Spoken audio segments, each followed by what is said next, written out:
Hi everyone, so last lesson you looked at a range of different factors, both natural and human, which affected levels of surface runoff.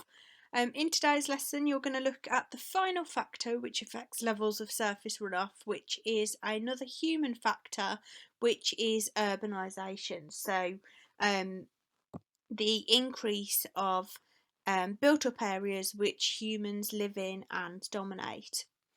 The process will render previously permeable ground surfaces as impermeable. So in urban areas you have surfaces such as concrete and tarmac, lots of buildings, and what that will do is it will increase surface runoff and overland flow, and it will therefore decrease rates of infiltration, through flow and soil storage, because it's putting that impermeable barrier between the ground surface and that urban area. What happens to that surface runoff is that most of that surface runoff will flow into drains and sewers, which will result in a rapid transfer of water into river systems, but it's bypassing the natural transfers, and as it says there, it's increasing the rate of that transfer, so it can still lead to flooding. So we've got some activities which I would like you to complete for today's lesson. So they're all data response activities. Activity 13 has given you 3 diagrams in your pack. You've got sort of a natural location, a natural rural location. You've got something called a medium density residential area, so something like a suburb on the outskirts of a city where you've still got some open space and some vegetation, and then you've got high density residential, industrial and commercial, as it says there, for example a town or city centre. As you can see on the 3 diagrams, you've got a number of arrows, and the size of the arrow is proportional to the amount of water which moves through that process. So the bigger the arrow is, the more water is moving through that process. It's also got the percentages to help you, so you can back your answers up with numbers, and it's asking you to use the diagrams to compare the effect of increasing urbanisation. So if you're comparing something, you need to take one factor, for example runoff, and say this is what the factor is here, here's my evidence. However, this is what the factor is in this location and here's the evidence, and this compares to this is how the factor is in the final location, and again here is the evidence.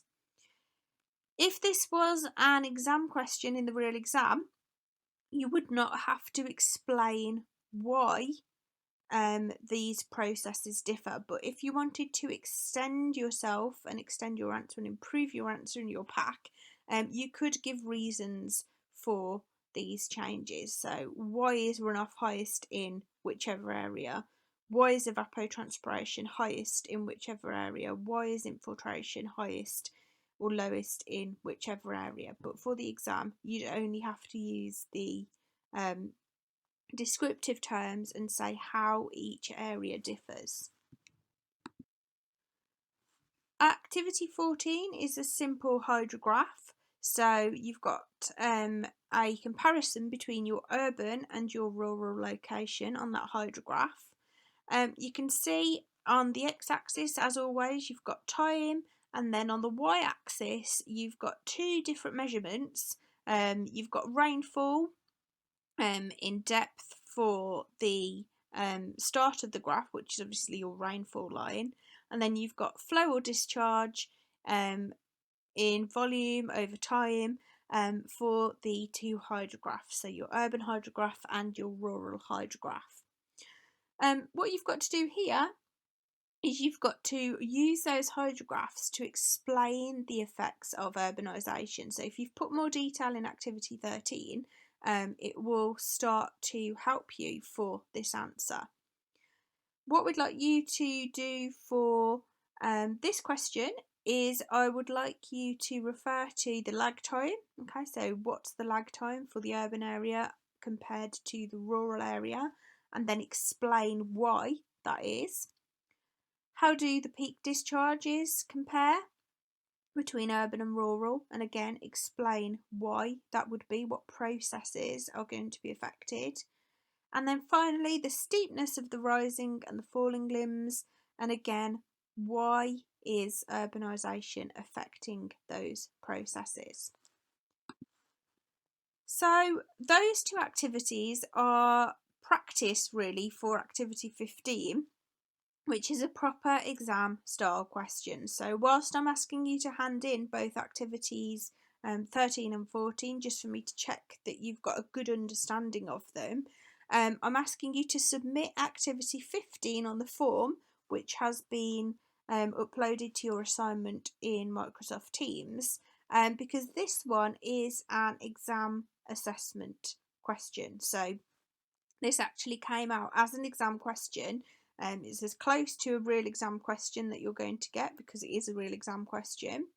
And it's asking you to use the two different graphs. So you've got an area bar chart and then you've got a line graph. And it's asking you to use that information plus information out of your own head for part B to answer the two 5-mark questions.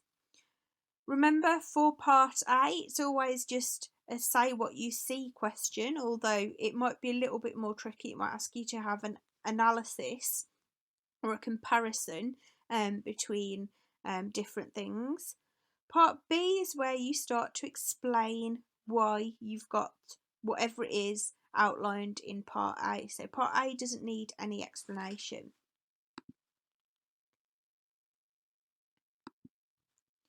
Now, just to talk you through the two graphs, as I've said, figure 2A is showing you 3 bar charts for 3 separate years. And as I've said, they are area bar charts. So you need to look at the size of the segment of each of those different sections and look at how it changes over those 3 years. So the bigger the section, the higher the percentage is is used in that land use. The smaller the section, the smaller the percentage of land use is given over to that particular type of ground. Now, the percentages aren't actually marked on the side of the graph, so you'll have to use a ruler in your pack to work out your approximate percentages. As I've done before for some of these questions, being approximate is completely fine for this. It hasn't got a scale on. Hopefully in the real exam you would have one which does have a scale on, although this one didn't. But being approximate is fine. And as we're looking at changes, it's most important that you talk about whether the size has increased or decreased or stayed the same or fluctuated. So as long as you've got an approximate percentage to help you, that's fine. Now, as you can see for figure 2b, this is a line graph which is showing change in surface runoff between those 3 time periods. The graph here has got more years on the x-axis, got more detail than see that those 3 years that are shown in figure 2a are marked onto that graph. Now, when you do these questions, you were supposed to think about how to tackle these questions in such a relatively short time period. So I would suggest breaking your graph down into sections and basing those sections on the years outlined in figure 2a, and you can refer to other years if you've got time at the end. You've also, on the y-axis, obviously got the measurement that's being shown there. So it's showing the amount of surface runoff in centimetres. And just like any 5-mark question, you've got to talk about the general trend. What can you see in terms of how does land use change? How does the amount of surface runoff change? As I've said, break it down into sections and use evidence from your graphs to back up the points that you are describing. For part B, you've then got to use your answer from part A to suggest how changes in land use might account for the changes in surface runoff. So if you have a look at the first year in 1973, you can see that a higher percentage of land use is given over to rural or low density residential, so it's not a built up or an urban area at that time. If you look then at figure 2b, you can see that this is, in 1973, one of the lowest points on the graph in terms of surface runoff.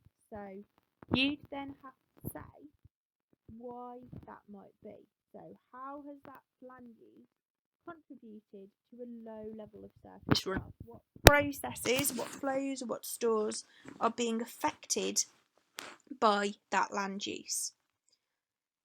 In the exam, you'd have 10 minutes to answer both these questions, so 5 minutes per question. I suggest writing these questions in your pack first or writing them onto Microsoft Word, timing yourself as far as you can, but then spending some time before you upload your answer to the Microsoft form, just proofreading through your answer, and you can always add a little bit if you want to improve it, but try to stick as far as possible to that 10-minute time period. Okay, so once you've done that, I'd like you to upload that onto the Microsoft Forms page, and all of this work is due in, your exam answer question and then the upload of your 2 other activities, by 8 o'clock on Sunday evening. If you've got any questions, just drop me an email or drop a message into the group chat, and I will